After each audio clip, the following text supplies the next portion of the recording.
Hello කොහොමද ඉතින් ඔයාලට මම හිතනවා ඔයාලා හොඳින් ඉන්නවා ඇති කියලා. අද අපි යන්නේ බොඹරු ඇලේ. ඉතින් විගතම වීඩියෝ එක බලන්න.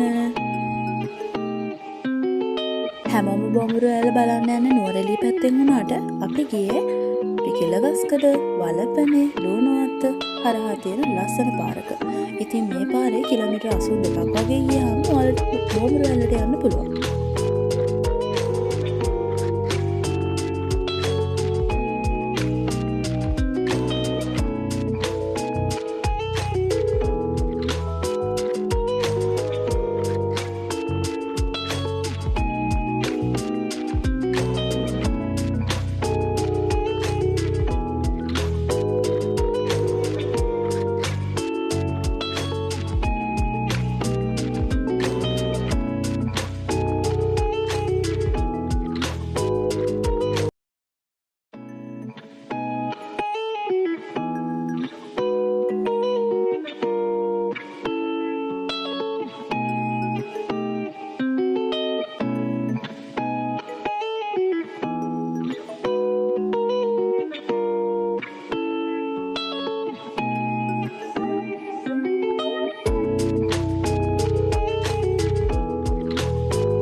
දැන් අපි ඉන්නේ බොඹරු ඇලට යන පාරේ.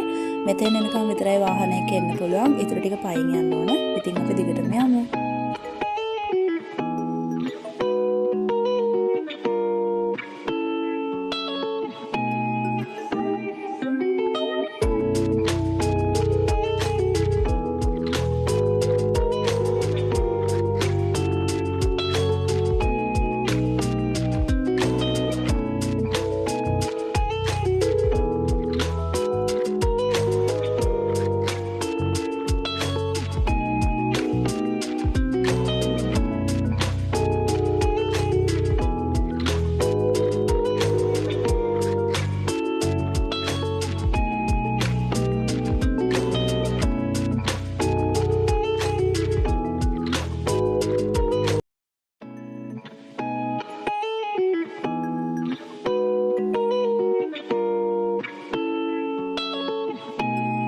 මෙතන තියෙන ටිකට් කවුන්ටර් එක බොඹරු ඇල බලන්න යන්න එක්කෙනෙක්ට රුපියල් 50යි යන්නේ.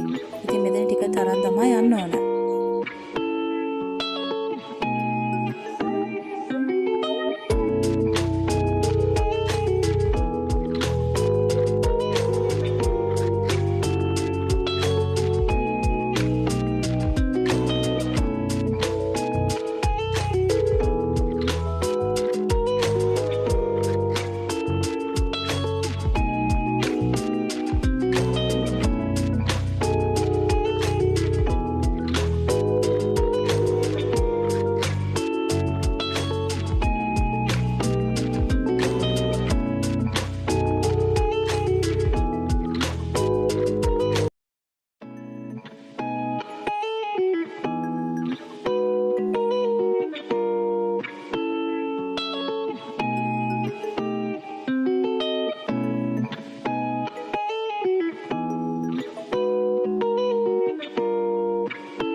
දැන් අපි බොඹරු ඇලෙන් යන්නේ ලොකු ඇසක් එන්න යන්නේ. ඒක නිසා ගොඩක් පයින් යන්න තියෙනවානේ. ඉතින් තවත් vlog එකකින් හම්බ වෙනකම් thank you so much බලපු ඔයාලා හැමෝටම.